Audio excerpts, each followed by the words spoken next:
মাটি খুঁড়ে নেওয়া হয়েছে বিষয়টা এরকম না।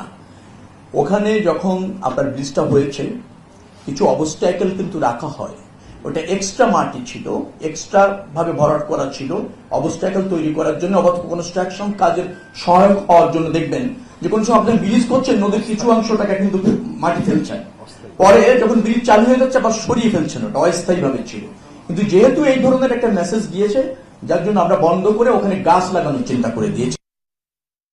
পদ্মা সেতুর ব্রিজের নিচ থেকে মাটি কুড়িয়ে নেওয়া হচ্ছে না, বরং এটা বাড়তি মাটি নেওয়া হচ্ছে বলেছে সড়ক পরিবহন ও রেলমন্ত্রী। হাবিবরা দেখেন, এই যে আমি তো দেখতেছি যে ব্রিজের নিচে অনেক মাটি, ওই দেখেন, ওই যে ব্রিজের উপরে একবারে বাজানো, মানুষের আসা যাওয়া করে, মানুষের তো সমস্যা হয়, একবারে ব্রিজ পর্যন্ত মাটি থাকলে সমস্যা না?